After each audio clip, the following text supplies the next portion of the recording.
Hey guys, it's Ruben on Connection Loop. This is Dub's podcast. We're all about sharing stories here, meeting people, networking. So Brian actually is one of the only 100 people, as I understand it, that has access to LinkedIn Live. I really want to understand that, Brian. But more importantly, I want to understand your origin story and how you got into your situation. Yeah, no, I appreciate that, man. And it's great to be with you. And I'm honored to be a guest on your show. So thanks for having me. Thank you. Here, let's answer the first question that you had. So in terms of LinkedIn Live, it's really new, right? It's in beta, and I actually got access on my birthday, which was May 13th. It just popped up. It was a really nice present to see. And I'm all about the experience. Like, I love taking people along with me for the journey. That's kind of my jam. So I've taken people with me behind the scenes in my son's, he's a jazz musician. So my very first one was behind the scenes in a parade that he was performing in with his schoolmates. So both behind the scenes and then actually in the parade. And then other conferences I've been at, I just streamed live for 4 hours at Vid Summit, which was just over the last couple days. But yeah, there's only about 100 of us across the globe that have access. It's really very locked down. And being in beta and with live, right, it's really different than just video. So LinkedIn has partnered up with some incredible companies to be able to provide you the ability to stream live on LinkedIn. And there's tons of them. You can share them in the show notes, but definitely a big fan. And again, it's one of those things that's great to be able to bring people together. It's really starting to pick up. I love seeing all the new faces that are actually starting to get access and pop in. So, and supporting everyone, because that's what LinkedIn is all about, right? It's rallying together to support everyone that's showing up, whether it be on video or LinkedIn Live. Yeah, it's an awesome adventure. Good for you. That's very cool. I mean, it sounds like you've really built a career based on creating content, being a personality. I see that you have, almost 40,000 followers on LinkedIn. What was that process like for you? How did you end up in that kind of role? And what did you do beforehand? I'm going to take you really back to the very beginning. And it literally starts with me being a 1.5 pound miracle baby coming into this world that wasn't supposed to live. And then growing up with a neurological disorder called Tourette syndrome, which are uncontrollable tics and twitches. And usually you don't know you're doing them. So in the height of this early teen years, I was jumping up and down, somersaulting from room to room, making lots of facial expressions, lots of auditory noises. And like I said, more times than not, you weren't aware you were doing them. And a lot of these would commingle. So I was already always the small kid, and then I was the weird kid. So putting that all together, I dealt with a lot of adversity and bullying growing up. I had a hard time fitting in. I was always the last kid picked. And honestly, I really didn't know who my friends were because there was a lot of tongue in cheek that happened in terms of my Tourette's. So I started to kind of break out of my shell a little bit along the way. By the way, so back in the 80s, Tourette's was a really new thing. So we'd go from doctor to doctor to doctor and test upon test upon test. And every doctor would say the same thing. Oh, he's fine. He'll grow out of it, because they didn't know what it was. And my mom was determined to find an answer. So we wound up eventually at UCLA Medical Center, where there was a specialist that said, there's a name for this thing. Here's what it is. It's relatively new and there's no cure for it. There's no FDA approved drugs or anything like that. We have some things that are being tested. And so I wound up testing this drug called clonidine, which was basically a suppressor, right? Well, the side effects were horrible because I'd literally be falling asleep for 30 minutes at a time in class or really wherever I was. It wasn't an ideal scenario, but the thing is, while it may have helped, it hurt me at the same time. So I took it for a number of years, and eventually, once I got diagnosed, and this was 5th grade, I stood up in front of my classmates and my teachers and whatever parents were there and said, this is what this thing is, right? You're not going to catch it. It's not contagious. And while I was terrified and relieved at the same time, to be frank, like just being able to let it out and let people know this is me, right? And there was a lot of support, which was great. Went through, like I said, a lot of really interesting times on my journey. Definitely some dark moments. My mom shares stories about how I'd come home from school and bring home pictures from art class or whatever, and they were really, really dark. There were no colors at all. And then all of a sudden I'd come home one day and after a period of time and bring this really bright watercolored fish. It didn't look like a fish, but but my mom loved it, right? Because it was like this pivotal moment where there was a shift. And I think it's interesting because like these shifts happened a few times along my way where while I had a lot of positivity in my life, you know, one negative can overshadow 1,000 positives. And those were hard moments for me. And I went through therapy for a while and it didn't help. I think really it was just having my mom there that was really the epicenter of things for me. And, you know, I'd come home from school bawling and asking her, why did nobody like me? And why did everybody make fun of me? Because I really didn't get it. I didn't understand what was happening. She'd take me into the bathroom and she had this big mirror and we'd sit down and she says, okay, look, I want to show you something. And so she does every tick and twitch that I'm doing at the time and then looks at me and goes, okay, let her rip. Whatever you've got in you, just let it go. And apparently I did because I would try to kind of keep it all held in. And the problem is when you do that, it's like a volcano waiting to erupt. So I let it all out and then she says, okay, and puts on some music and we start dancing. This is my mom. My best friend, my genuine hero, like she's been my rock forever. So now kind of fast forward, and I'm sharing this all with you because it all takes you to today. I start to kind of 8th grade decide, okay, I'm Jewish by faith. I was getting ready to get bar mitzvahed and I said to my mom, I don't want to take this medicine anymore. I don't want these drugs. I don't like what it's doing to me. So I don't want to take it. And she was concerned because there were a lot of people that were showing up and, you know, I was getting bar mitzvahed, which is basically when you become a man. Sure. And so she was concerned that I would have some issues getting through all this. And so she said, okay, are you sure? And I said, yes. And apparently what I told her was, I'll be okay. They all know me. They're all here for me. I don't need it. And so she said, okay, well, I'll keep them with me in case you ever need them. And so I never took the medicine again. I think, partially determined to control something that was uncontrollable. And I had a number of natural calming mechanisms along my way that helped me. I've been a musician my whole life. I play by ear. It's all about feel for me. My grandfather was a jazz musician. He in Chicago originally, and then in the studios in LA until he passed. Was an incredible, incredible man, huge heart musician. He worked in the schools to teach kids about the power of music and yeah, really, really, really cool stuff. But I'm a drummer. Oh, right on. That's awesome, man. Yeah, I started playing the keys. I'd sit in front of the piano for hours in the dark as a kid, just playing. And it was like, you'd relate to this. It was like I was in another body. Oh, yeah. Like I just was so into the music. And I think it was because of that focus and that concentration of where I was. Well, it's your energy being channeled in such a creative way, you know?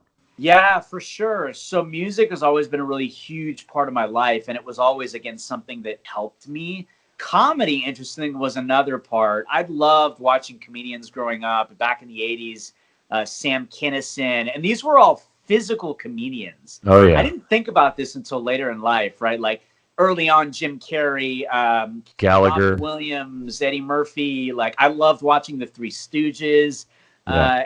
I think again, I could relate to them in different ways. They were funny, but they were acting all really weird.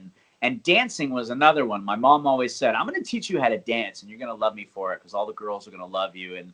And so we did a lot of dancing together. But I think back because I do have a degree in psychology, and I got it because I wanted to better understand myself. And then just other human beings. Because again, having gone through what I went through, I just didn't get people. But I thought, you know, maybe I love dancing because it allowed me to just be me as I normally am, but in a sea of people who feel like they're acting different and weird, right? They're moving in different ways they wouldn't normally walk on the street that way, or making noises or different facial expressions, you know, and so those are the 3 things that actually really made a big impact in my life in terms of kind of natural calming mechanisms. And they've always stayed with me. So now as I take you along the journey, I get into high school, I start to kind of break out of my shell a little bit. And something flipped in my head along the way where I said, okay, you know what? I don't ever want anyone to feel the way that I felt. I don't want anyone to be treated the way that I was treated. And I want them to feel good and lifted up and happy and, you know, just positive when they leave from me. So I started to bring people together. You know, my house was the house people came to hang out at. My parents fostered, you know, all of that and graduation parties and all that kind of stuff. Again, just bringing people together. And then in college, I really broke out of my shell and got involved in a lot of stuff. I found my love for startups because I was a founder of my fraternity at San Diego State. Shout out to Phi Kappa Theta. It's a nationwide fraternity. John F. Kennedy was a Phi Cap, Gene Kelly, many CEOs across the world. And it was a really cool experience for me because we literally built something from a ground up. We built an organization, and we were like mutts because we weren't just one group, right? It wasn't like we were blonde-haired, blue eyes. We weren't the jocks. We weren't the nerds. We were everyone. And if you've ever seen Revenge of the Nerds, the original movie, like, that was us, man. We were literally just a mosh posh of everybody. So that was an incredible experience. I grew up in retail. I worked in retail in high school. My family, as we call the schmata business, it kind of grew up all around that through my entire family. Lots of entrepreneurs in my family. And but it wasn't paying the bills. I had to pay my way in college. And so I had some friends that were working in tech, and I'm like, you guys look like you're making good money, you know, and I'm just trying to make sure I can eat and pay my bills and everything, right, while I'm going to school. And so I got into the tech world in sales. And I mentioned I love people, but I didn't have a whole lot of experience, right? It was all, I mean, I did in sales, but not in this new world I was jumping into. So I got my foot in the door. I was pounding the phones, setting meetings for sales reps, and it was literally all kids from the Greek system at this tech company. It was an ERP company, not part of the kind of like massive four, but kind of the second tier. And I cut my teeth, and it was a really good experience. And then I started to kind of move my way through and realize, okay, you know what? I really love this whole working with people, and I want to keep doing that, but I want to kind of move my way up. And so I didn't have experience selling in technology. And this was in the .boom era. So I go interview for a company. I don't have a lot of legs to stand on, but I figure, okay, you know what? I can't tout numbers or anything like that. So I'll just tell my story. And Nice. I'm figured, okay, you know, I've got tenacity and grit, and I can learn and grow, like, you know, and the Miracle Baby stuff and the Tourette's, like, just give me a shot, right? Everyone gets their first shot from somebody, so maybe someone will send the ladder down for me. And so I met with like 8 hiring managers and a bunch of other people in between. And every time I got to the end of my story, they all said the same thing. Well, that's a great story, but why should we hire you? Right? So I get to the end of this process, long day, and with my head down and my tail between my legs, and I didn't get the job. And I said to myself, you know what? I'm never going to talk about this again because I don't want to earn anything based on what I looked at as a disability, right? I want to earn everything on my own merit outside of that shell. You know, and really, there's only a couple times before that I ever talked about the Tourette's and the Miracle Baby stuff. And it was only if I thought it might help somebody some way. I passed by a classmate in high school. He was coming down. I was going up. I saw him do 3 twitches at one time, and I knew in an instant that he had Tourette's, Ruben. I knew without a doubt in my mind. And I went home to my mom, and I said, Mom, one of my classmates has Tourette's. I know it. Like, what can we do? Because I'm almost positive he has no idea what's wrong with him, right?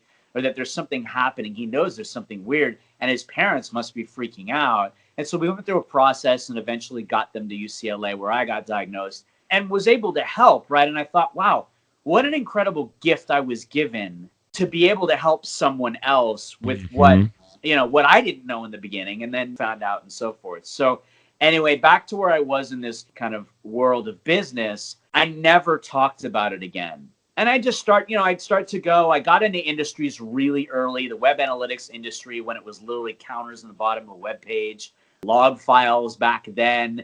The word ASP was a big thing. You know, it was so early. I got on the internet when it was green screens and chat rooms, sitting in my mom's lap learning how to type. So I've been online since the very beginning.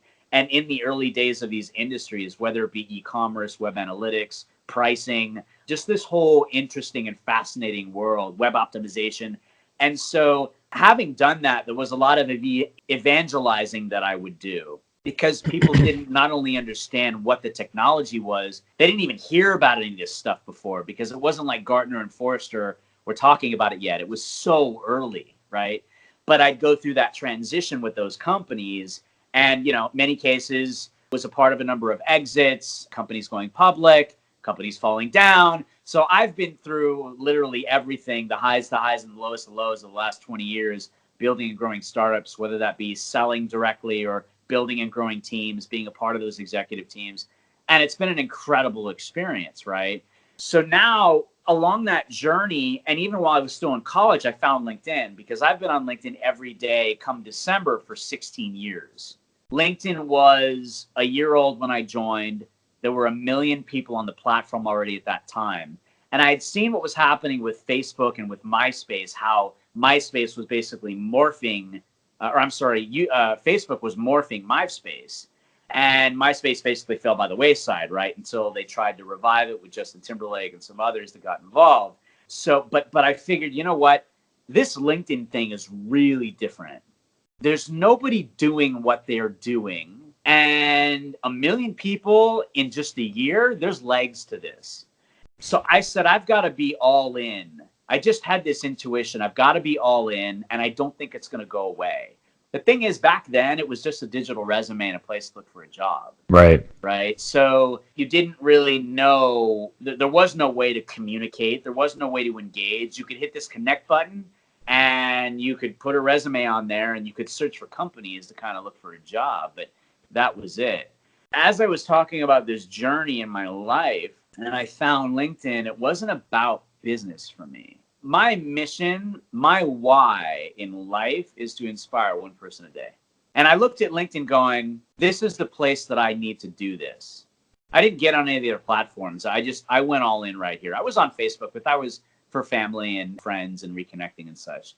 I have the ability to maybe affect another human being's life in a positive way, right? So Totally, if yeah. I could inspire somebody to chase after their dreams or get up after they've fallen 50,000 times and do it again, knowing that is succeeding, whether they reach that goal that they're trying to accomplish, right? That they are doing that, or put a smile on somebody's face when they don't have one, or make somebody feel good about themselves when they don't, because we all have crap days, right? Any one of those things, or maybe even inspire someone to inspire somebody else.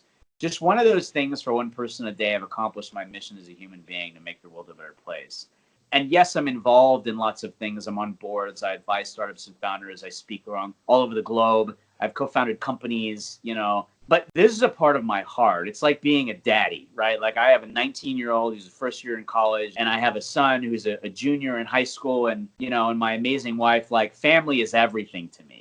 And I've always kept that front and center throughout my entire journey. And I've turned down so many opportunities throughout my life because I think we learn from both the good and the not good, right? Those things we go, yeah, no, I don't want to do that. I don't want to be that. This is what I want.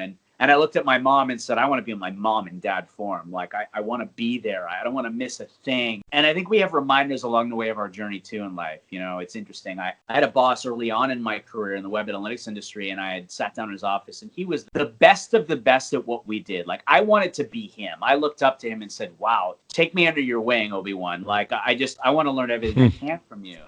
And we had started to build this great relationship, and as a mentor, he said, look, I can take you down 2 paths, right? I can take you down the path I went, and you'll make more money than you ever dreamed. But you're going to miss 5 years of your family's lives, your kids' lives. Or I can take you down this path.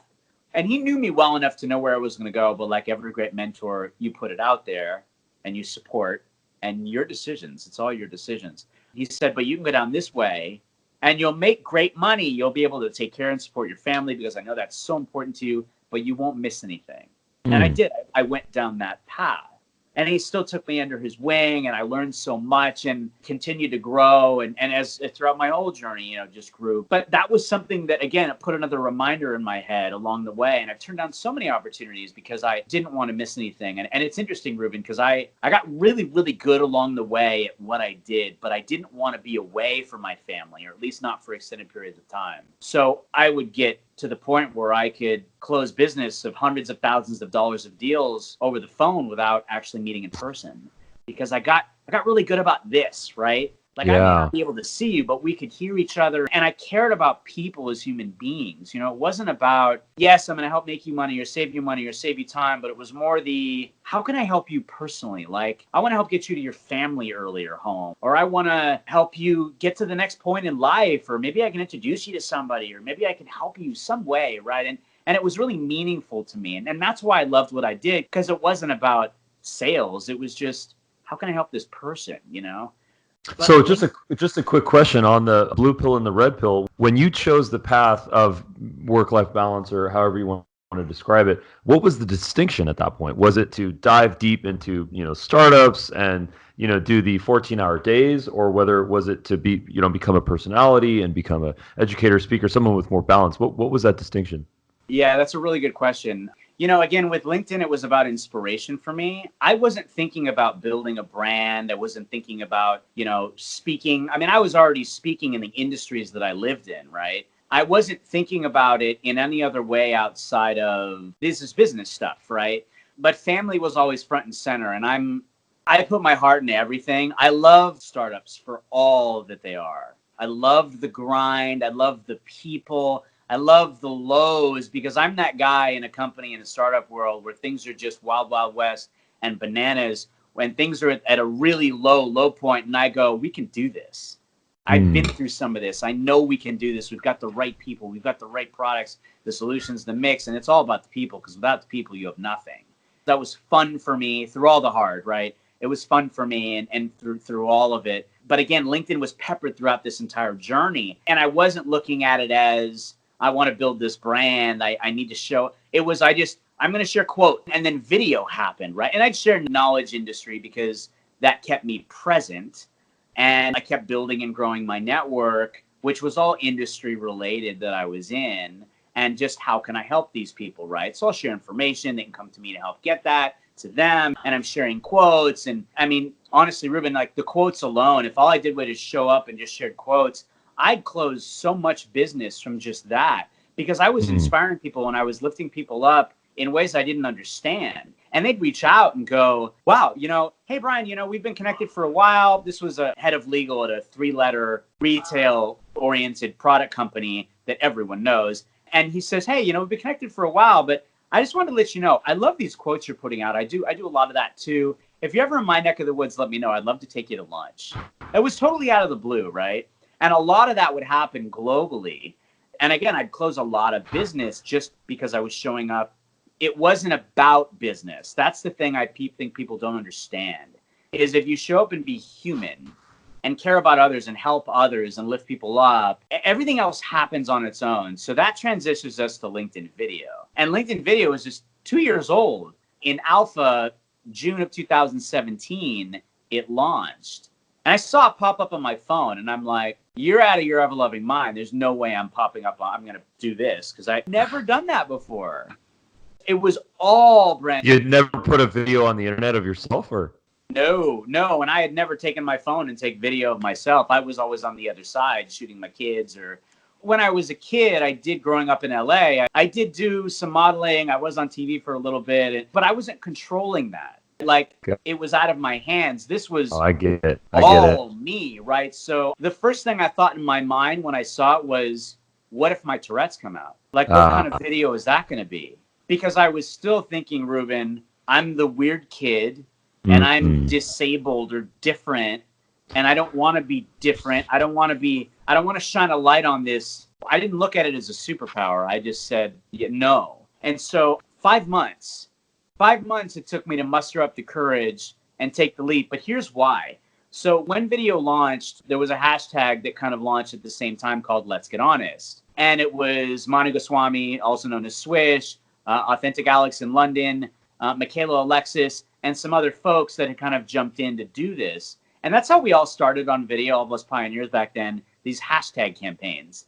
And this was really, really inspiring because it was all about, it broke the LinkedIn mold, Ruben. And I had been on for so long, right? The suit, if you will, that we were showing up in, the business speak we were showing up as, because we felt we had to conform. This broke it.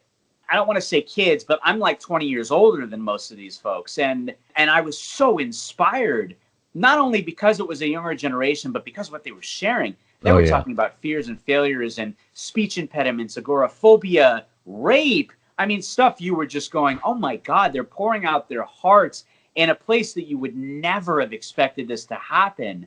And people started to lift their heads up and people started to rise up in front of the camera and were sharing their voices and their stories. And I was so inspired. While I was terrified, I knew that when I did eventually take the leap, I wanted to share my story for the first time. And I did. And it was in front of 500 million people. And I was scared to death. And it was, I always say, like, it was horrible. I was looking off camera most of the time. And I was so uncomfortable, Ruben, so uncomfortable because I didn't know what I was doing. And the LinkedIn video icon had popped up and off and on and off throughout these 5 months. And every time it came up, because I'd update my app, and every time it disappeared, I was like, oh, man. And then it would pop back, and I'd be like, oh, no way. Like, I was having this internal battle with myself of, I should do it, I shouldn't do it, I should do it. And having come from the startup world where I had always taken the leap and that risk and knew I have no idea where this is going to go. It could fall apart tomorrow. And okay, I'm going to learn something and I'm going to grow, but I got to do it. Because I don't want to go back and go, what if I didn't? What if? I don't want to say what if. I want to just take it. And I thought to myself, okay, you know what? That's what this is. It's one more, just go for it. It's like another startup. What's the worst thing that happens? I learn, I grow, I move on. Okay. So there's no losing at all. I'm always going to win because I'm always going to learn and I'm always going to grow. So I took the leap. I was getting ready to go on a business trip for 4 days. I was going to be in meetings all day, social meetings at night. I'd have no time, but Goldie had reached out to me. My friend Goldie, green hair on LinkedIn. You'd know her if you saw her on videos. One of the early creators. Yeah. And she said, hey, jump in this campaign we're doing. It's called #5videos. You're brand new to video. Make 5 videos, 1 a day in a row. And I said, well, here's the thing. I had access, but it disappeared. So she sends a note to the LinkedIn team, reaches back and goes, hey, with a screenshot that says he'll be lit back up tonight or tomorrow. And basically her note with it was no excuses with a smiley face. Nice. And I'm like, okay. So her hair was green back then too. She hasn't changed that. Yeah. So I'm like, okay, I got to go. I got to do this. And so I reached out to my friend Amy Blaschka, who's my wonder twin. And I'm like, Amy, you've been making videos. Like, literally, how do I do this? I don't even know that there's apps that exist. I'm like, where do I look? What do I do? Just give me a little like guiding. And so I have an iPhone, and she just said, look, I've been using this app called Clips. It's really easy. Yeah. It does, screen captioning, and you put some stickers, and it's simple. And so she sent me a little link, and I'm like, okay, I can figure this out. So I make the video, and I post it, and I'm terrified because I don't know what anyone's going to say. And I didn't look at it. And then that night I started to look a little bit. All the love and the support and the encouragement that came from me mustering up the courage to be brave and to share my story at that time in front of 500 million people for the first time, it meant everything to me, Ruben. Like, it meant the world to me, because I need to give that out to anyone and everyone I see hopping on video, all of us early pioneers, because there wasn't many of us at that time, and just support everyone as much as I can. And so I get in my car the next day. I'm at the airport. I must have done 8 or 10 takes, and eventually I almost missed my flight. I had to hit post.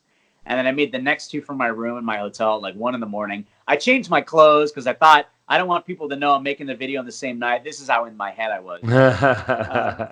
I make my last video on Saturday when I get home, and I post it. And I reach out to Goldie and Mike Morgan and Fahad Mohammed, and I say, guys, thank you so much for pushing me and for supporting me, most importantly. My friend Fiona Young in Hong Kong, she was really supportive too, was just getting started.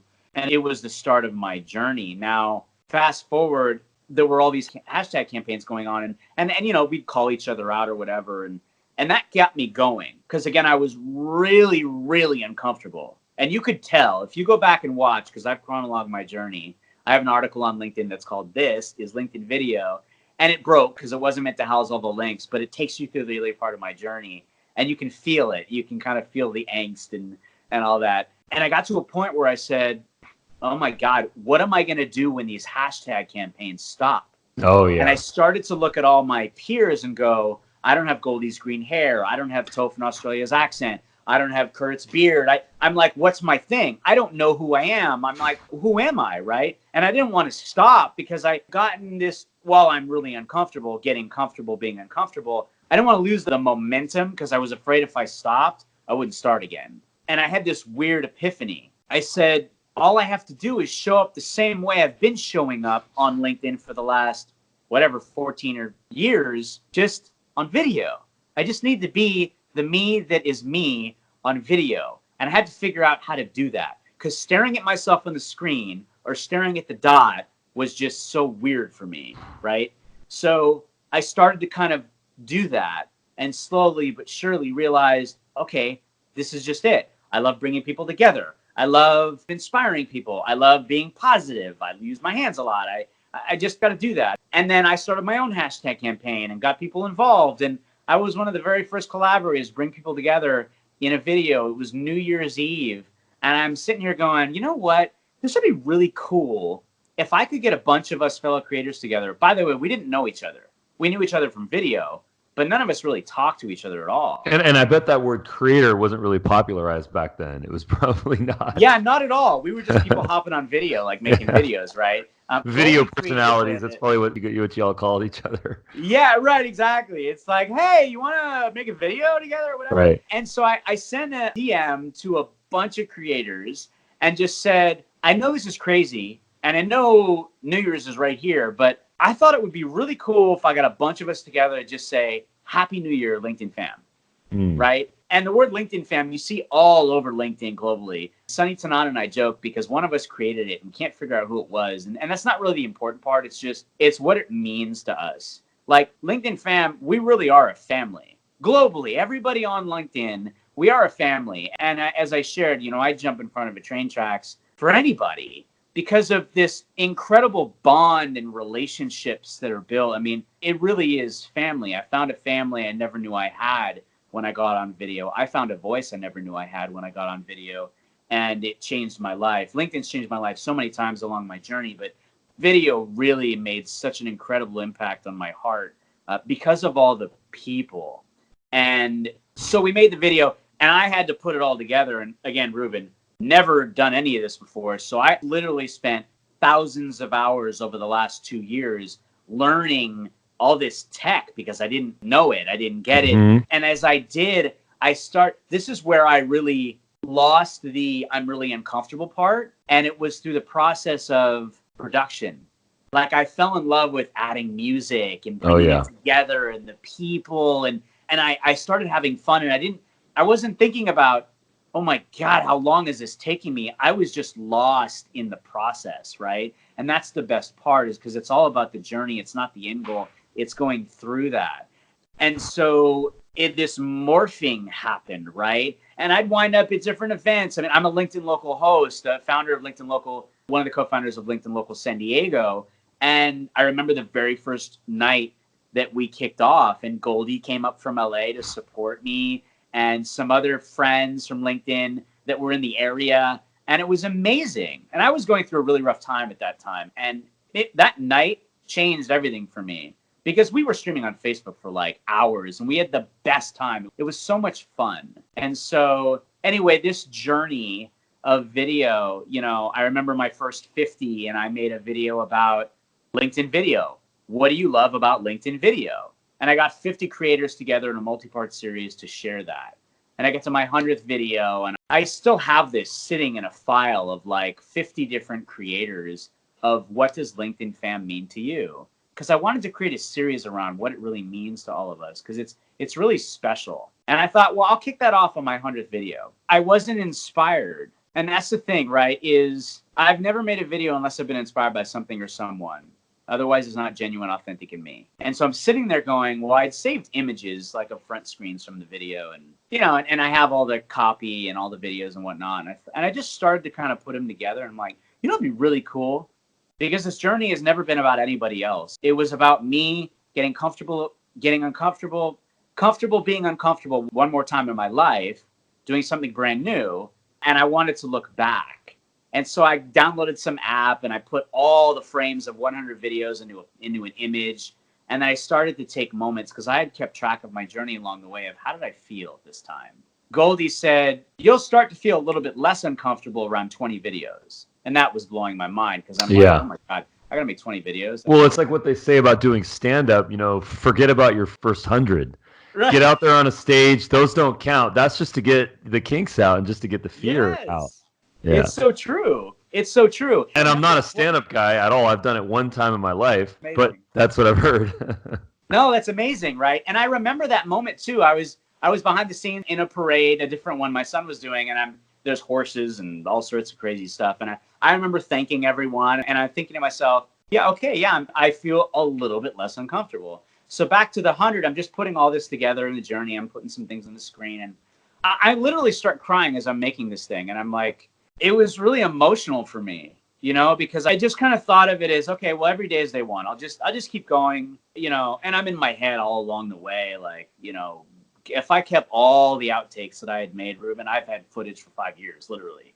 but it was a moment, right? It's really important to capture the moments along the way, to celebrate every moment, even those that you don't think are wins, because they really all are wins, and just kind of kept going. And being on video, like, it's presented so many amazing opportunities to meet so many incredible human beings, and then other opportunities to go and do speaking engagement. I was at VidCon for our first year as LinkedIn, and VidCon is the largest video conference in the world. I had never heard about it before. And Goldie was like, yeah, we're going to go to VidCon. I'm going to put on this first ever LinkedIn Creators Summit. You should come. It'll be incredible. And I'm like, yeah, this sounds amazing. And so we went. There was a bunch of us that were there. And we come out of this Creators Summit, Goldie did. And it was really, really cool.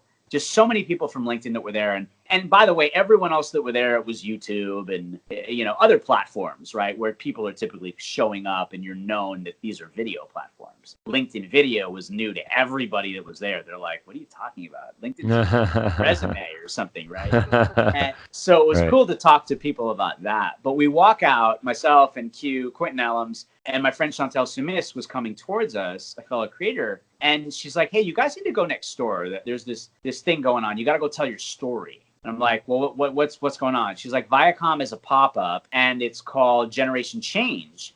And it's, what do you want the next generation to hear? She's like, you should go tell your story. I'm like, oh, my God. Okay. So Q and I walk next door, and it's really dark. It's split off into 2 rooms. And one side, they have these huge white posters, right? And it says #Generation Change. And we said, okay, well, how does this work, right? Because there's not a lot of room here. They said, okay, write down what you stand for. And I put down differently abled and voiceless, because I am differently abled and I was voiceless, literally coming into the world, but then up until the point I got on LinkedIn video. And we go next door, and they said, okay, we signed the waiver, and they said, okay, well, if you want to go get interviewed, go next door. And I'm sitting here going, yeah, no, hard pass, no way. But I want to support Q, because he's like my LinkedIn son. He always calls me his LinkedIn dad. So we go next door, and they have this whole setup, which you would appreciate. Lights, camera, action, all that, and interviewer. And Allison Stoner, if you're familiar with Disney, Allison Stoner grew up as a Disney kid. And she was there before us, and it was really inspiring. She was sharing her story, and then she comes out, and they said, okay, who's next? And I said, okay, Q, go. Because I wasn't ready. I'm like, I wasn't sure I was even going to do it, but I wanted to support my boy. So he was a little nervous. I'm like, dude, you got to crush it. Just go do your thing. I'll take some video and whatever, and you'll be awesome. You're good. I'm right here. And so he crushed it. He was awesome. And he comes out, and I'm like, okay, look, I'm really terrified right now, but I feel like I need to do this for some reason. So he's like, I got you. And I went, and I got in front of the lights, and the guy, there was no rhyme or reason to the questions they were asking. I was trying to see if there was, just a prep. And there wasn't. So I'm standing there in front of these hot lights, and he starts asking questions, and then he gets his question. He says, what do you want the next generation to hear? And Ruben, I felt like I was 13 years old again, in the height of my Tourette's, and going to myself, what would I want to hear? And I started to share some of my story, and I said that you matter, and that you're important, and that you have a voice, and that you have a story. And I was really nervous, and I walked out, and I realized, how crazy was that? What are the odds that Q and I walk out at that exact moment, and Chantel walks towards us and says, hey, and again, I mentioned the fact that I didn't think I had a voice or a story that mattered. I just thought what I went through was life, and as far as I was concerned, I just keep getting up and keep going. I didn't know any better. I had support around me, and it was really hard, all of it. I mean, nothing's ever come easy for me. That's a tremendous journey. I mean, there's some really key takeaways from hearing that, and a lot of things that I just completely connect to you on so many kind of spiritual levels. I mean, isn't it amazing and paradoxical and important how struggle, adversity, the pressure that gets pushed against us, to which we need to respond and fight back and push harder, that's what actually creates us, and that's what makes us who we are. And if we don't have that in our lives, then we don't end up to be our best self or our truest self. So it's like what you went through in your life at an early stage, and then whatever you went through in the dot-com bust, and career-wise, trust me, I've been there. I was in the game since 1994.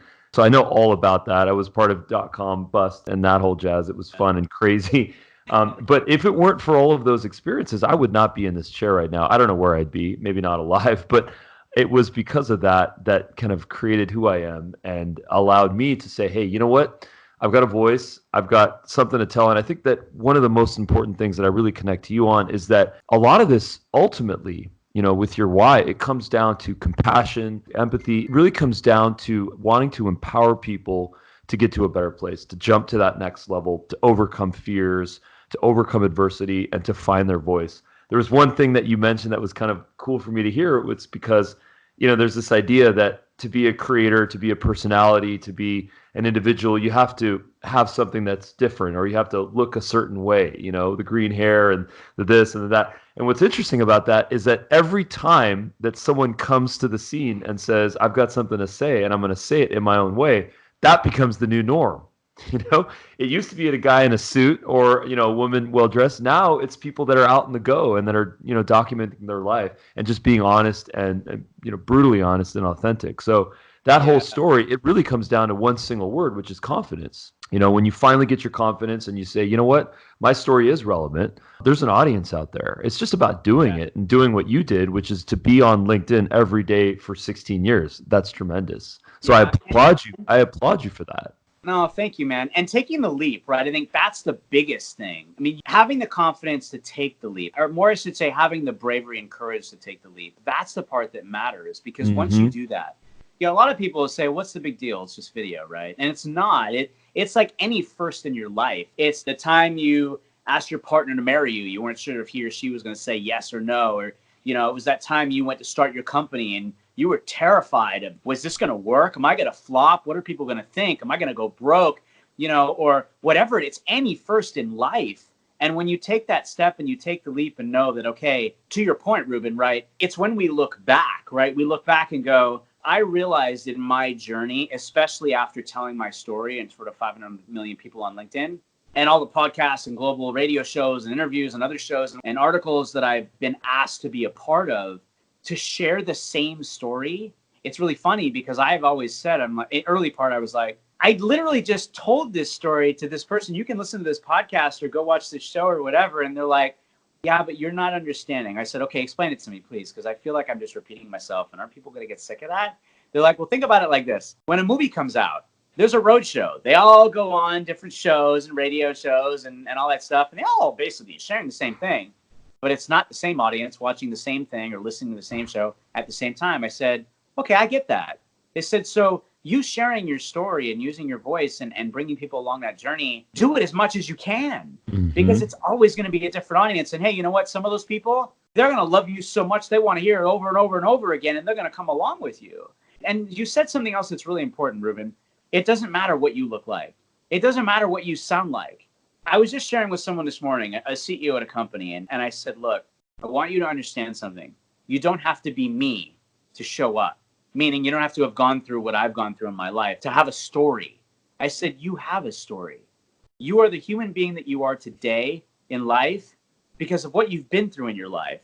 No matter how bad or how what you may think is bland as it is, because the most important thing about this is relatability. We're human beings first. Someone on the other side doesn't have to have gone through what you went through to relate to what you're saying. Even you said it, you're like, man, I can relate to you on so many levels, and a spiritual level, and this, that, and whatever. Like, you and I have already found so many connection points, right? We're both musicians. We have a love for that. We've both been through the startup world. Like, we're both on LinkedIn. We're both on video. There's also so many connection points. Again, it's just being human. The most important part is knowing that as human beings, we all have a heart. And if you have a heart, you have a voice, and you have a story. And it's that story, not business. It's the story about what you've been through in your life and what you're going through now in your journey. And people wanting to go through that. You fall in love with people through that. So anybody that's watching, anybody that's listening, like, I just want you to know that here's me, a guy that never thought he had a voice or a story, went through a lot of struggle in life, and realized that by sharing my story, forget struggle, we all struggle. But by sharing that, I realized that I'm able to impact other people by sharing that, right? And realizing that I do have a voice and a story and that it matters, and not for me, for you, so that maybe one person will hear that message and go, yeah, wow, that's so inspiring. Like, I can do this. I can get on video, and you don't have to share your whole life, but share parts of your story and take people with you. Everybody loves to be a part of the journey, you know? But just in general, just to know that, hey, look, if I can do it, you can do it. You can. And you're not alone. We are all here to support, you know? LinkedIn, like I bleed blue and white because again, it's changed my life, and it's because of the people. At the end of the day, we are all in the same playground in kindergarten, and you're in the dirt playing with some, wood chips, and I'm on the slide, and somebody else is on the swings, and I'm just looking at you going, hey, and I don't know your name. I don't know, you're a different color and race and background and me, and none of that matters. All that matters is we're humans and we're in kindergarten. And at the end of the day, it's let's go riding on those three-wheelers over there. Let's go have some fun. And you're like, hey, yeah, come on. That's what this is. It's not about anything else other than we're human first.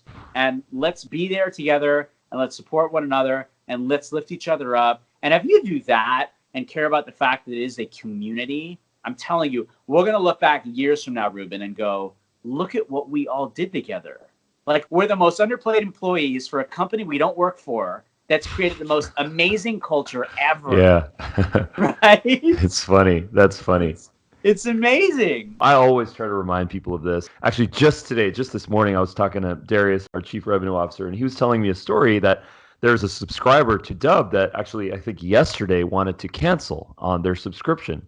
And when people want to cancel our subscription, we listen. We're like, what went wrong? What happened? Our sticky rate is one of the highest in the industry. We have like a 96% stick rate, 4% churn rate. We're very proud of that. So whenever we hear that, we're like, what went wrong? Did we do something wrong? Was there an issue? Was there something with the tech? What happened, right? Did someone change jobs?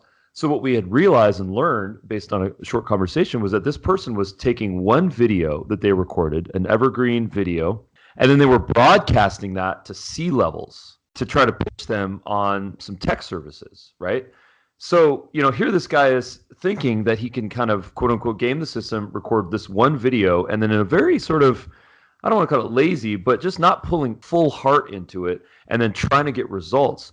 I said, look, you know what? We totally understand where you're coming from. This is not the right platform for you. We respect if you want to leave. But if you want to just take a coaching session with us for absolutely free, we will give you the best possible coaching that we can and tell you everything that we know within 1 hour.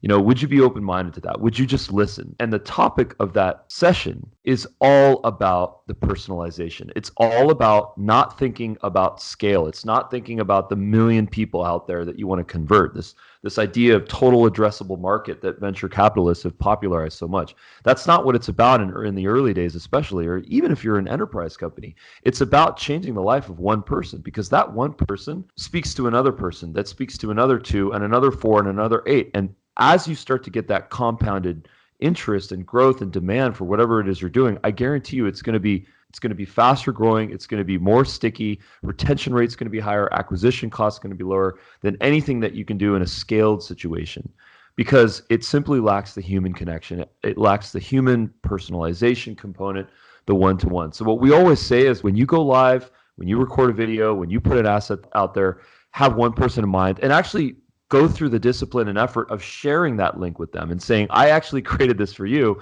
And everything else that you get is a residual benefit. The other followers, the other viewers, as I've adopted this one philosophy, it's helped me so much in my career, the growth of our business. We don't do outbound anymore. It's all inbound. It's all brand. It's all word of mouth. And that all comes down to doing that one thing that you said so eloquently, which is that your purpose, your why. Shout out to Simon Sinek. It's to change the life of one person, to inspire one person.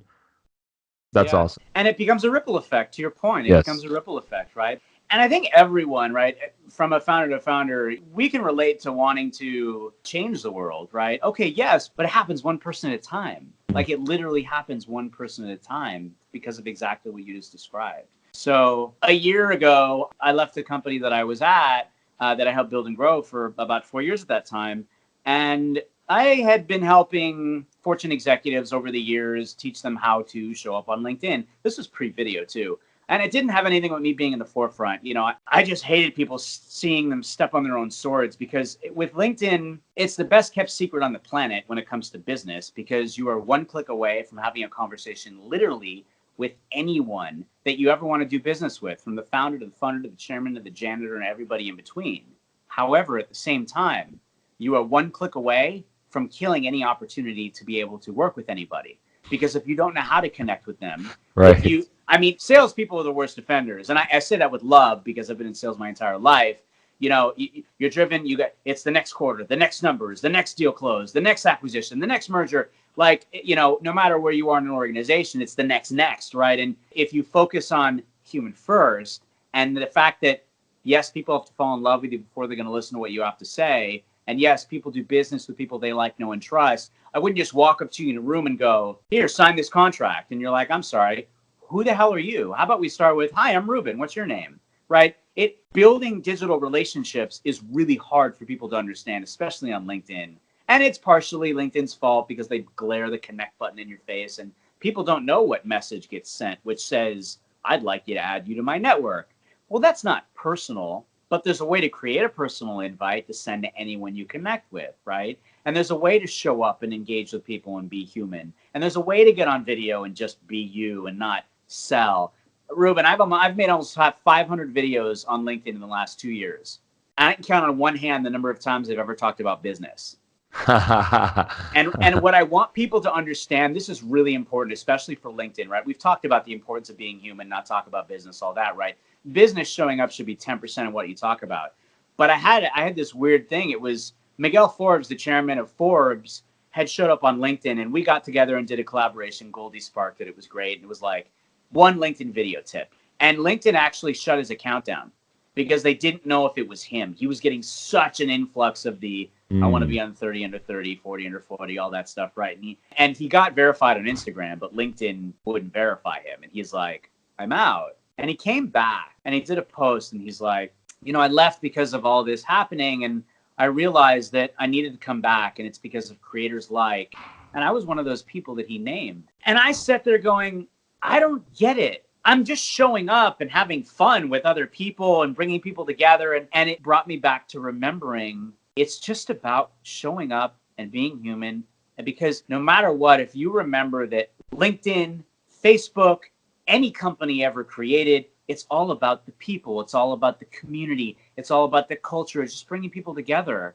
And if you do that, you're always going to succeed. Everything else will happen. I started my company, Voice Your Vibe, because it wasn't even meant to happen. It just happened because of this journey I was on. And when I left my last company, a very dear friend of mine, former client and confidant, was like, so what's next for you? What are you going to do? And I'm like, I don't know. He's like, dude, nobody does what you do the way you do on LinkedIn. Why have you not started your company yet? You have so many people to help. You've helped so many behind the scenes. And I did, because I didn't need to be in front. You're a LinkedIn expert and this, that. I didn't want that. It wasn't what it was about for me. I just wanted to help as many people as I could to get it, because I knew what it could do for you. I knew the power of just being human with people, but to build those relationships and how they could really help you in your career. And that's happened so many times along the way. No. I don't want to charge people. I just want to help people. And, I was helping founders and funders and just everybody across the board.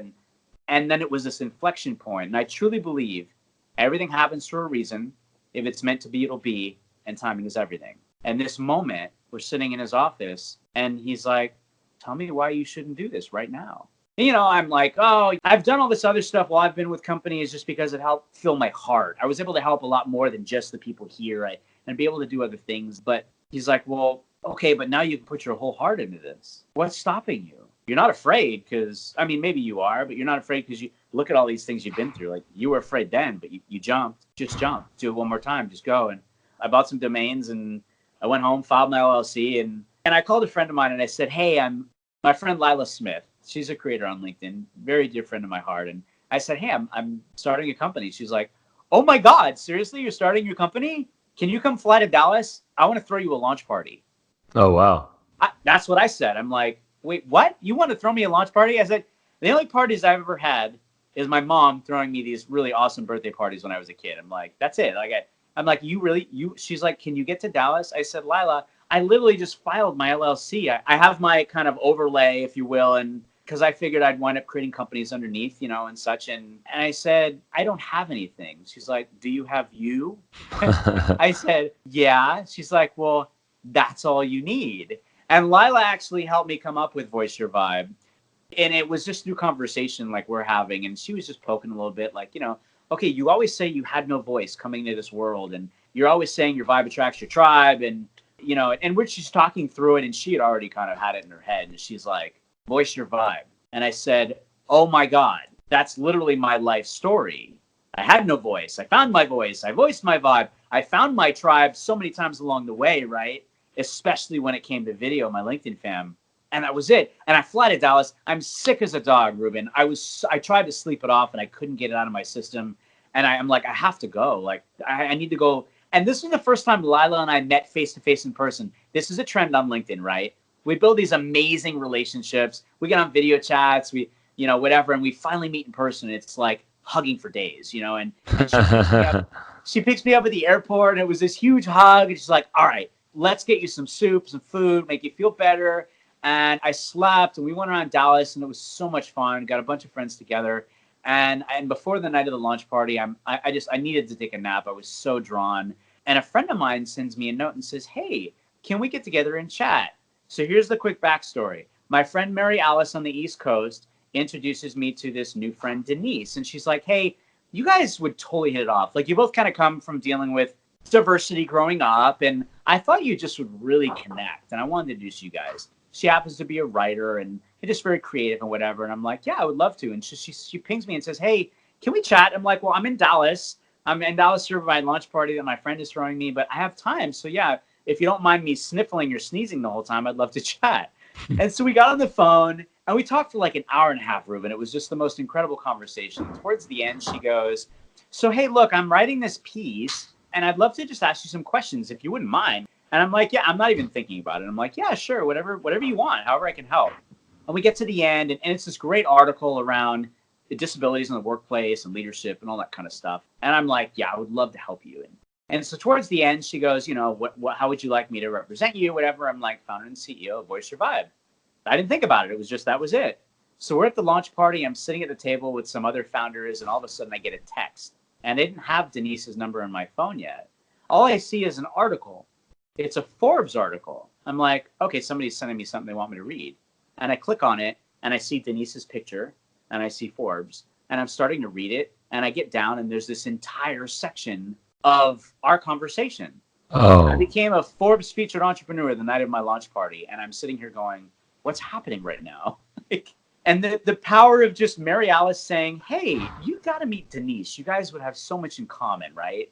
And then that happens. And so when we talk about the power of just people and conversations and building relationships, and again, the things that just happen. I went to LinkedIn Global, was the largest LinkedIn event in history, thousands of people. And I was a speaker, right? And I got to share my story and this journey about video and personal branding and, all these things that have kind of just gone through, along the way. And just all these great opportunities that have presented itself. There's one that I can't announce yet, but I will on next Monday. It's a really big deal. It's a very special thing, and I am so honored to be involved. So keep an eye out for that. Again, I don't want to leak it yet because I told them I wouldn't. Speaking of which, give us your social handles just so that people have website address, where they can find you on LinkedIn and so on. Yeah, so I have my domain, but I have not lit it up, and I really did it with purpose because my life is LinkedIn, and that's where people can find me. So if you want to find me on LinkedIn, it's linkedin.com/in/Brian Schulman. You can search for the hashtag Voice Your Vibe. My company page, Voice Your Vibe, is on LinkedIn as well. And Voice Your Vibe, by the way, is all about teaching you how to tell a story that people will fall in love with on LinkedIn.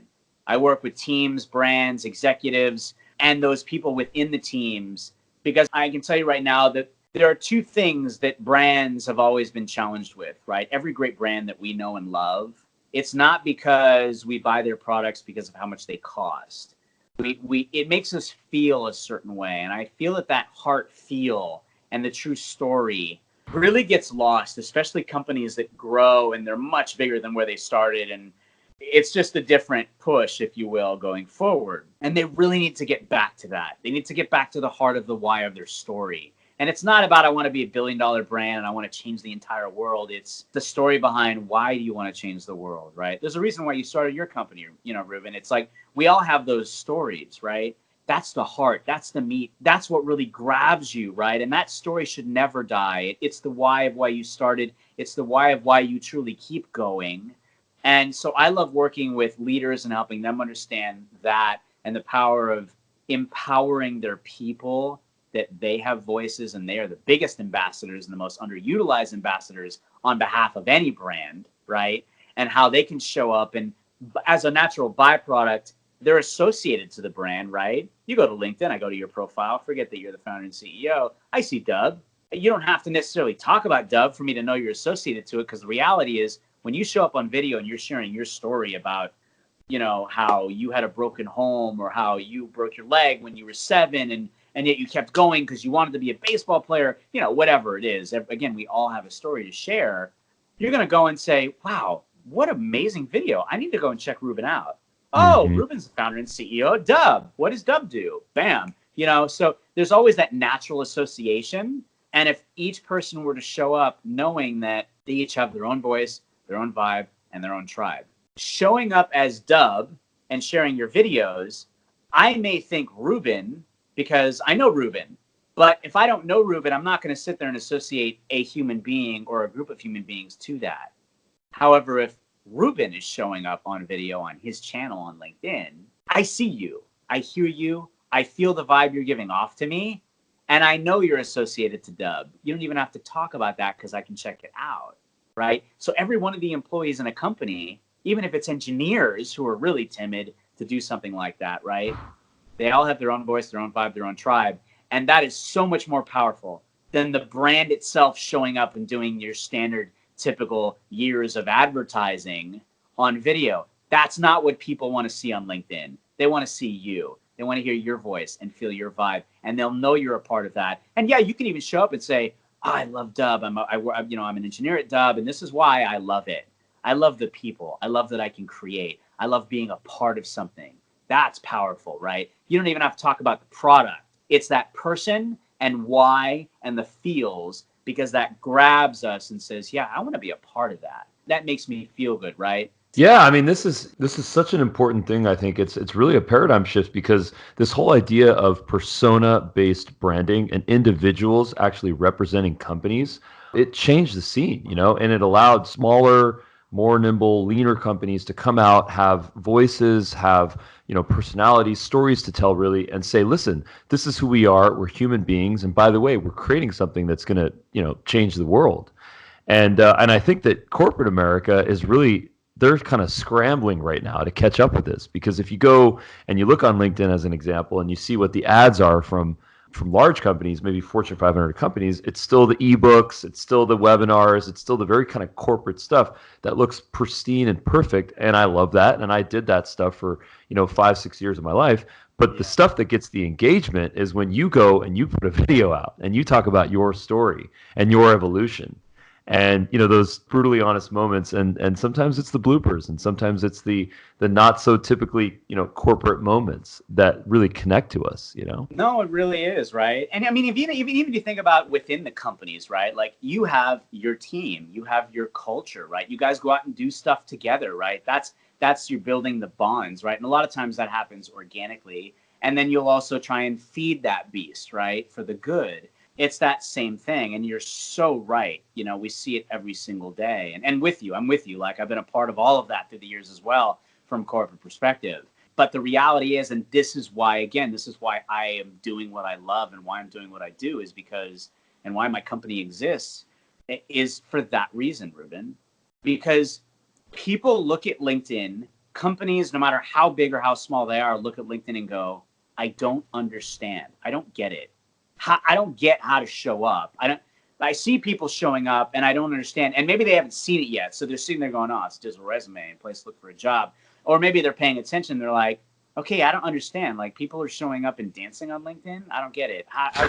Is this Facebook? Like, what's going on right now, right? They didn't see that paradigm shift that took place. They haven't seen this digital transformation, this evolution that's happened just in the last 2 years. And the thing is, if you don't pay attention to it, if you don't start showing up and understanding that this is an engagement platform and that it is about the human connection, you're going to get left behind. So it's like, learn. And that's why I love working with so many companies and brands and people and teams, because I want them to get it. I want them to understand, and I want them to know that you can show up. There is a right way and there is a wrong way to show up. And if you remember that it's all about that human connection, right?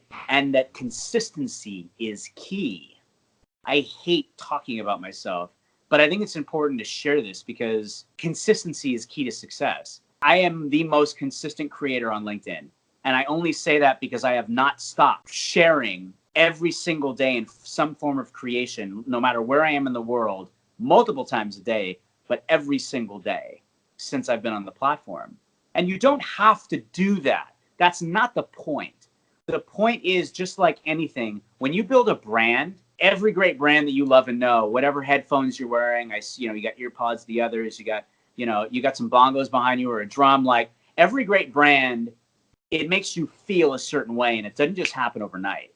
You got to try it out, right? Think about all the great companies. All right, try this out. We'll give it to you for free. Here's a trial for this subscription service. You try it out for a week or two. I'm sure you guys do that. Here, test it out. Tell us what you think. If you love it, here you go. Here's what the services look like to pay for going forward. If you don't, that's okay too. Tell us where we lost you, but too, so we know that, because we really care about that. We want to get better, faster, stronger. We want to make sure the experience is the best it can be, right? But there's time in that. The same thing happens with showing up. You can't just show up and talk about business. People have to get to know you, like you, trust you, but they got to fall in love with you first. And there's consistency in that. Your consistency is what matters. Ruben could say, yeah, hey, you know what? I want to show up on LinkedIn. Okay, I'm going to start. I don't want to go full tilt boogie because then I'll get burnt out, but maybe I'll show up and make one video a week. And I'm going to say it's going to be Wednesday and I'm going to post it at 8 in the morning. Great. Stick with that. 8 a.m. every Wednesday, same bat time, same bat channel, because when you do that, your tribe knows that's when you're going to show up. And you don't even know that you have a tribe. Everyone has a tribe waiting for you to show up. You just have to show up. And as you do, forget the algorithms, as you do, people will start to see you. And they're going to start vibing with you and be like, yeah, Ruben's cool. I love his hair and I love his vibe and I love what he talks about. I love what he stands for. I really love his story and where he comes from. And I'm digging this dub stuff of, what they're doing. And by the way, in each one of those scenarios, you're going to have a different tribe that shows up for each one of those things. Yeah. Right? Like maybe Ruben's a dad. Okay, I love when he shows up with his kids on the field for lacrosse and they just seeing them together. There's so many parents on LinkedIn, right? Like, so there's a relatability to that. So the more people that get that part and just break it all down and forget the business social networking platform, just be you and know that by being you, that underlying business part, that's for the good. Because you don't go on YouTube inherently and go, yeah, this is a business social networking platform. You don't go to Facebook and go, they morphed into that. LinkedIn started there. Right. It's just morphing the other way. Exactly. And I think that's the best thing about it is, and again, it's just helping people understand it's just backwards for them. They're used to seeing it go this way. Well, the toilet bowl is flushing a different way, and you just have to understand how to get used to that. And if you do, the more you do and the more you show up, the easier the other stuff will happen. Because like I shared the example earlier, people will just show up and go, hey, I really, really loved what you did there. That quote really helped me or whatever. And hey, by the way, let's talk. And you realize that's the founder and CEO of Dub, and this is what they do. And I actually need technology like that. You don't even know that. But because we have built that relationship first and connected in a way that you wouldn't normally expect to happen, that byproduct, like you're already down the cycle, like, and you didn't even know it happened. What is it? 80 or 90% of people are ready to buy before they get to you. This is the process. Right. Well, see, but what the paradox to your earlier point is that in business, people have a goal. They need to sell, they need to support, they need to operate, they need to manage, they need to finance. They have something to do, and chances are there's some sort of a hierarchy, and there's some sort of a requirement that they continue to get that growth or efficiency, whatever it might be. So the survival instinct says we need to go and pursue that right now. I'm in sales, I need to go on LinkedIn, and I need to bombard 10 or 100 people per day, and I need to say, buy my shit. Yes. Click on this link, buy my stuff, because that's where I'm coming from. I'm coming from a place of survival. I'm coming from a place of needing to accomplish my goals, and that if and when I accomplish that goals, then I feel satisfied. And of course, until I get my next goal, right? Yeah. But the loss, the debt, I think that's incurred in this whole model. And I lived within that model for a long time of my life. And I was surrounded by people that did the same thing, because as someone that's a technologist and trying to enable people for marketing and sales, I understand where they're coming from. but there is a debt associated with that. And when you look back 6 months, 1 year, 2, 3 years later, and you say, you know what is it that I have to share? What was my voice? What was my story? What are the relationships that I built throughout that last chapter of my life? And if you say all I did was send 100 messages to people and I just banked on the fact that I got 2 yeses and that's how I got my pipeline, chances are that's not a sustainable situation. And I come from a place of love and I come from a place of compassion and empathy and say, there's a better way. It's about relationships. It's about connections, Yeah. And frankly, that's one of the biggest catalysts for us to create Dub. For Dub, our idea is simple. Our idea is facilitate, enable, empower people to leverage video to be able to build relationships and to communicate. Stop sending text on LinkedIn, shoot a video right from the Chrome extension on LinkedIn. It's a one click, send them a webcam video. Use the Dub mobile app, record clips of your life, make it personal, include your bloopers, and send that to the person. Gmail, email, Yes. whatever, it doesn't matter. Get a response back because it's about the conversations and it's about the No, it is, man. Like you hit the nail on the head for sure. And all those things. I mean, again, you and I, again, coming from very similar backgrounds, right? I mean, 14 years in that same scenario. It's like the next deal, the next prospect, the next quarter, right? And having been in sales throughout my whole career, right? It was always that. Don't necessarily think that, it has to be the end all be all. It doesn't stop your marketing team from doing what they're doing. It doesn't stop your sales team from making the calls, from sending the emails. There are tried and true things that are always going to work. However, you need to morph because the process and, more importantly, people change. There are always better, faster ways to do things. And again, being in sales most of my career, having been on LinkedIn as long as I have, I will tell you, again, showing up the way that I have, I've closed so much business just from showing up the way that I have. Sales guys, I was talking to a CEO. He was trying to get into Sprint. I said, okay, tell me about how you did it. Because he's like, I've never heard from the guy. I said, well, tell me how you did it. He said, well, I did send a personalized message. Okay, what did the message say? Mistake number one is what the message said, to connect. And most salespeople are, and again, from my heart, worst offenders. All they do is hit the connect button, or they personalize the message and they're selling right away. You can't do that. That's not it. Human first. Like, I teach sales teams how to be able to connect physically, like connect on LinkedIn with every prospect they ever want to work with, and how to immediately build a pipeline from that first and second connect point. Meaning, I see you in a room, right? I walk up to you, we catch eyes, and then I say, hi, right? I'm Brian, whatever. And you say, hi, I'm Ruben. And we start to chat, right? Well, the seeing you from across the room is you checked out my profile, I checked out your profile. The invite connect is hi, right? And then once we've connected is then the conversation that you have. The challenge and or opportunity that exists is, one, most salespeople don't send personalized messages. Two, when they do, they're selling right away. And again, you kill any opportunity. And that's what this guy did with Sprint. So it's, your messaging is really important. And it has nothing to do with business, because that's not where the relationships start. So the more people that get that, and I understand, again, I know the whip cracking. I know that urge, because they've been doing it the same way, calling prospects. Hi, I'm so-and-so with Dub, and we do A, B, C, and D. It's a Charlie Brown teacher syndrome, right? Wah, wah, wah, wah. And you try to get your message out as fast as you can, and then get to a no as quickly as possible so you can get to a yes. This is a different way of doing that, where you are able to create that pipeline. You are able to get to where you want to go. You're able to build that relationship, and it doesn't start and stop there. It's front, it's back, it's in front of it's engaging in the comments. It's how you connect on the back end. It's how you wind up meeting when you get together at events and all that. Emotional intelligence is such an important thing in business that is so lost across the entire organization. And you get it because you've already talked about it, and how you've built your company, and where you're getting, and why you built a product, right? Because you're saying, hey, you need to be human and connect with people. Well, this is the part of that. It's not just this blob of a message. It's hey, what's going on? I'm Ruben. I saw you on LinkedIn. I love your vibe. You even said it. You're like, I love your videos, I love your vibe, whatever. It'd be great to connect. Like, that's what is missing, especially in sales, because they're being driven by their managers and their CEO and leadership that's going, you need 5 more deals in your pipe by next week. Go make it happen. What they're not saying is, you need 5 more deals in your pipeline. Here's how I can help you do that. Let's go do it together, and teach their folks a different way of doing this that not only helps them now, it sticks with them for life. Because if people do look at LinkedIn as not just, I need a new job now, or, I need this prospect now, it's not a short game, it's a long game, man. And the more people that get that and realize that this is going to help you through your entire career and in life to meet people that will be a part of your life forever, and the importance of consistency and showing up and realizing it's a long game.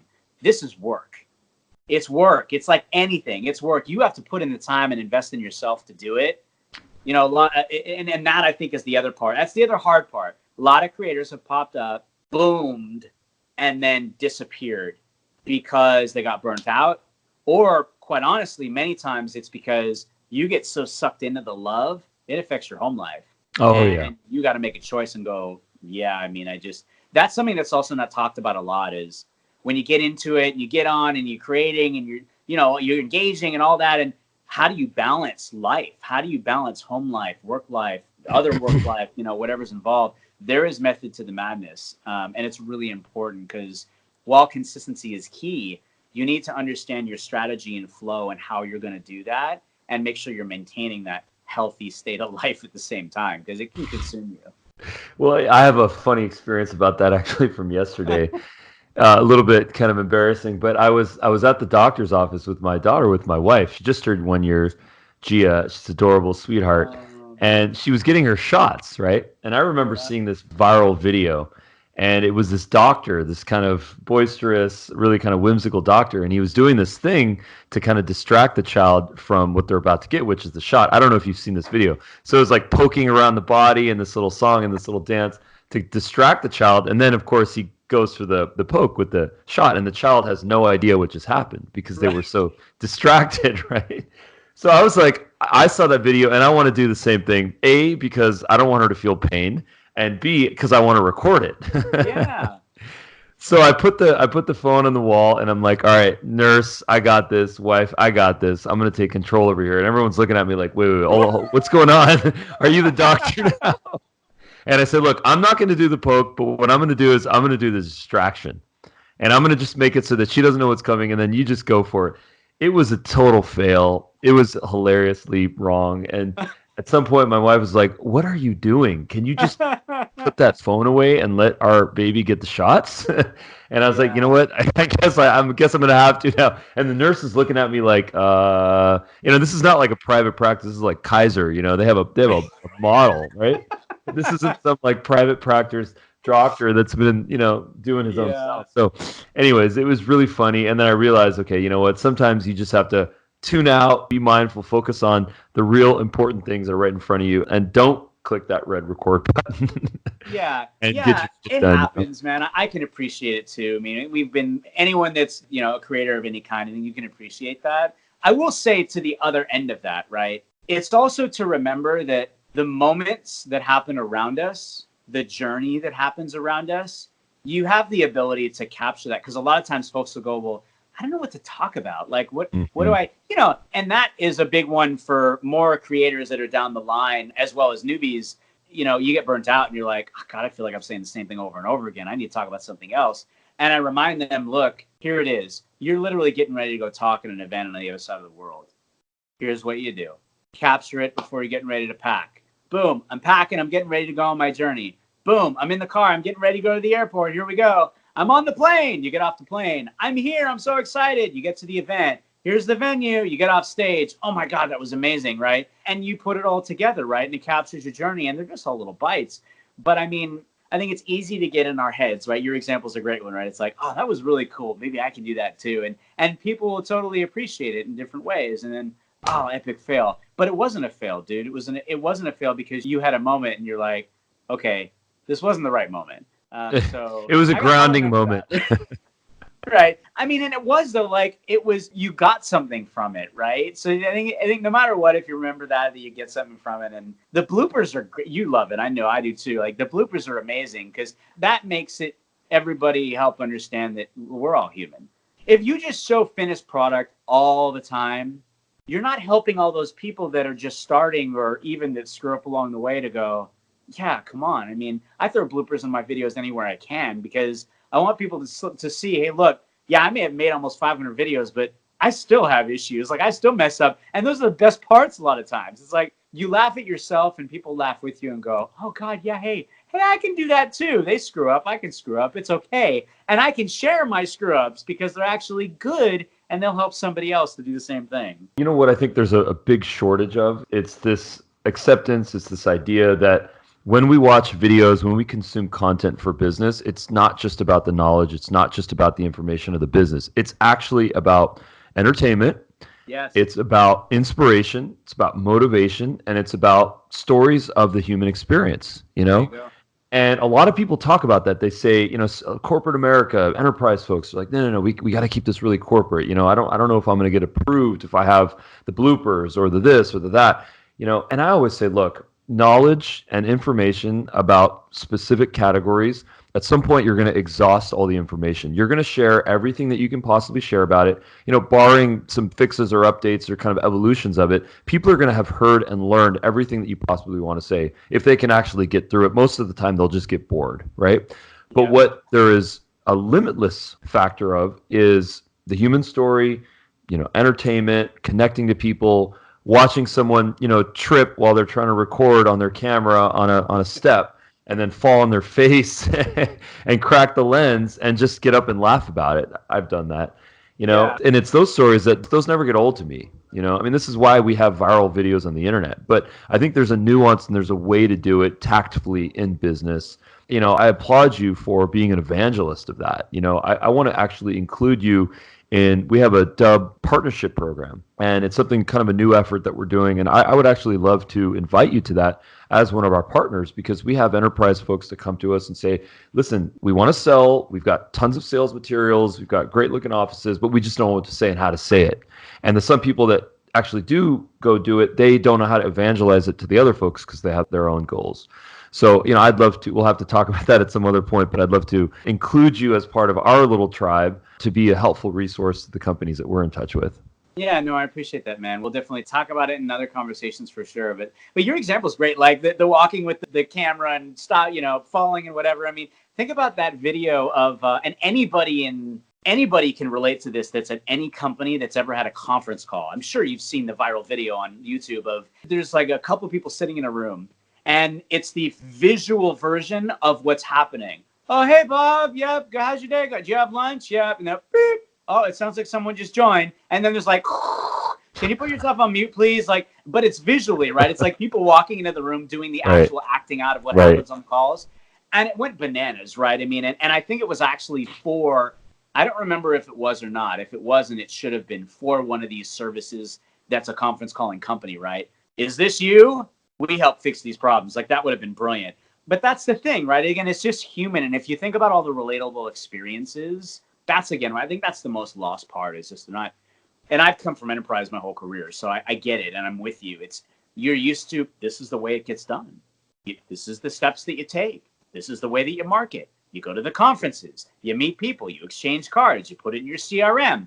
Here's the leads, they get dispersed. You know, okay, but add the human connection, all that. Add fun to it. It makes you memorable, right? You'll be like, oh my God, that was hilarious. Did you see that ad that this company did for, you know, whatever? It's like Chick-fil-A, right? Chick-fil-A came out with these brand new sandwiches. Was it No, it wasn't Chick-fil-A.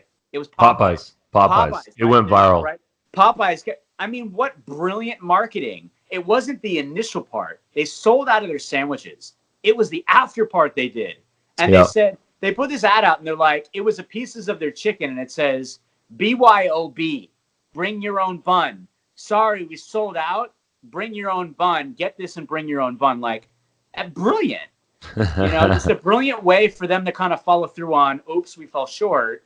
It did better than we thought. Let's add some humor to it, right?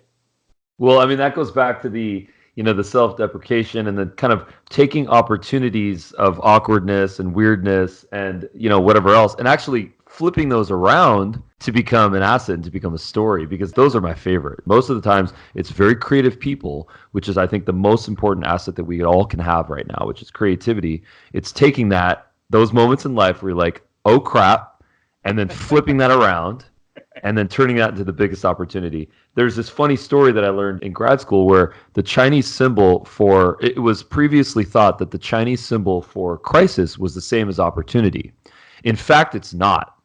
They're very different characters in the Chinese written language, but people adopted that and they realized that makes a lot of sense. And this is a really easy way to convey it because in this old ancient language, it makes sense. Now, even though it's not, I still believe in that. And I believe that that the sign for crisis is the sign for opportunity. It's just a mindset.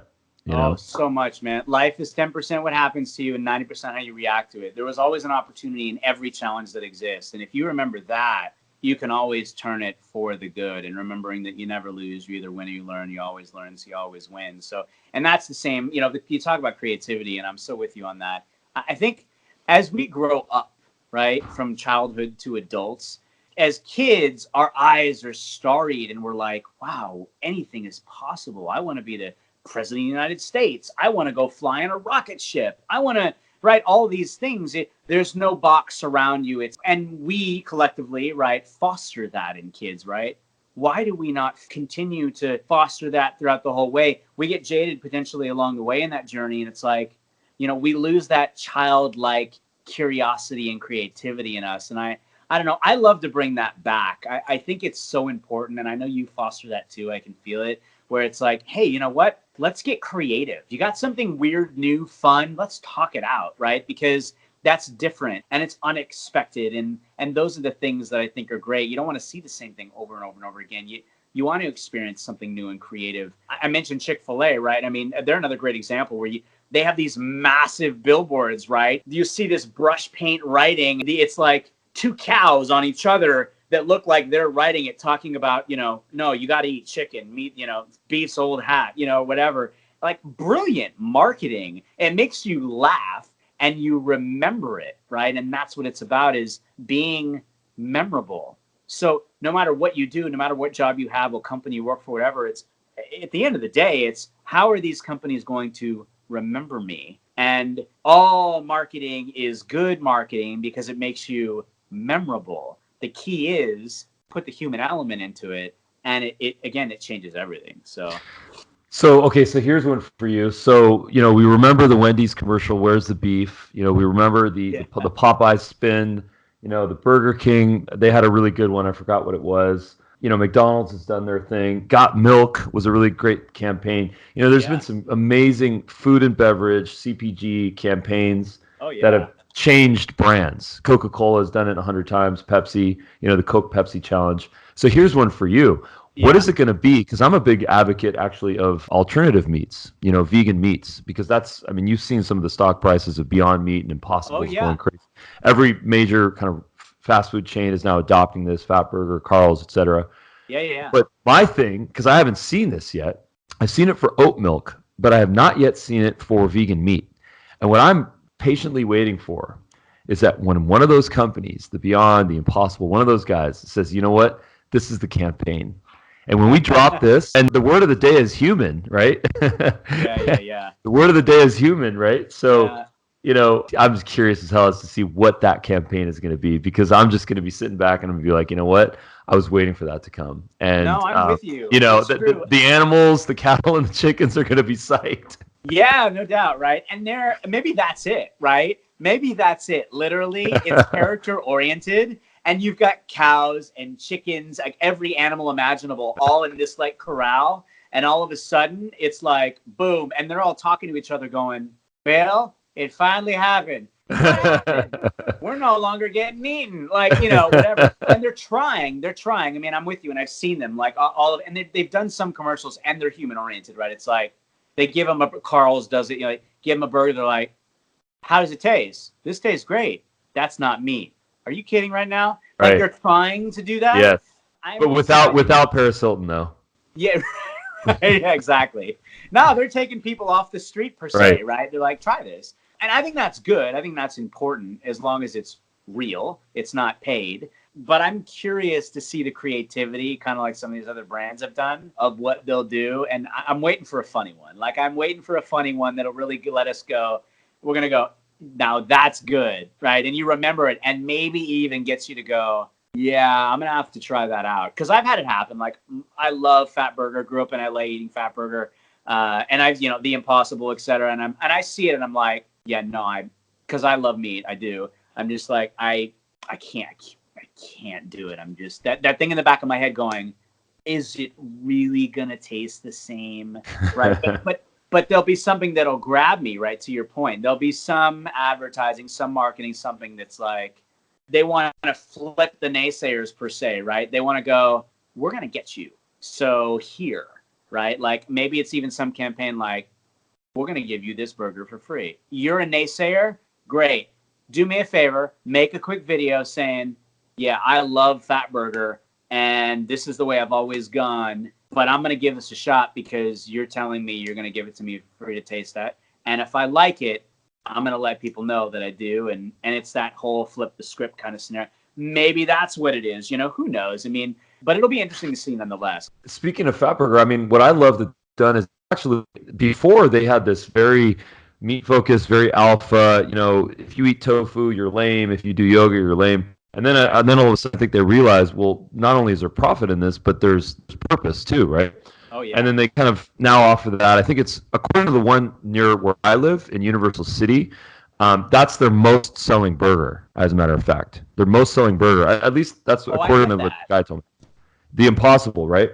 So, I get but it, with that, because of location. well, yeah, exactly, because of the LA vibe and the kind of the coastal thing. Totally get that. But what's interesting is that that's a company that's evolved. That's a company that's listened to people and that have understood that people are evolving, people are changing, their demands, their desires, they're all morphing, you know? And I think that it's a great takeaway, yeah. Typical burger and fry and shake scenario, you know, if you will. And then they brought in sweet potato fries. And then they brought in, right, the Impossible. They've listened. And I think that's a good key just in general. It doesn't matter what company it is, right?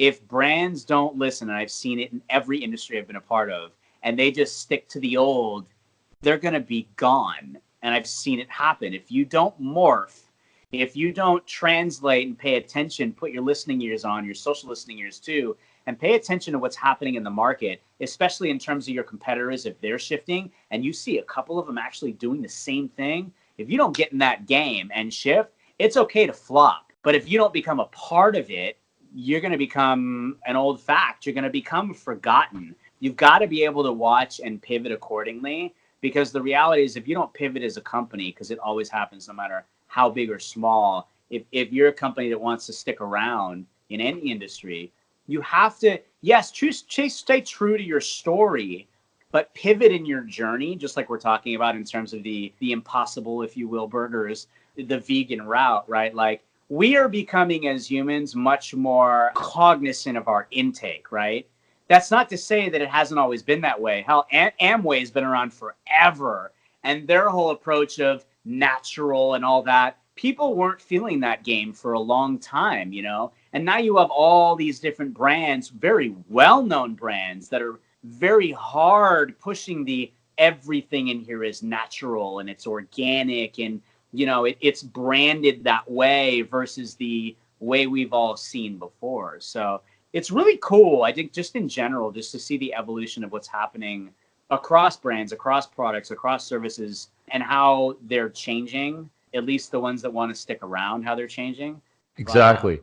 So leave us some kind of key takeaways. What's the 2-3 things that we need to start doing all as brands, as personalities, as individuals, as storytellers? You know, you mentioned early in the conversation that the 2 paths that your boss had given you, you know, give us our 2 paths, you know? Yeah, well, I mean, great question. The most important thing I can tell anybody that is watching and or hearing this, get on LinkedIn. It is not what you thought it used to be. There are 655 million business professionals on this platform and growing. Anyone and everyone you ever want to do business with is there. 250 million that are quote unquote active and only 1% that's creating content. As an individual, as a brand, you have the most ridiculously organic opportunity to show up now because it's still early, only 2 years into video. So show up, pay attention to what's going on, support others. Support of the brands, support of the creators that are showing up.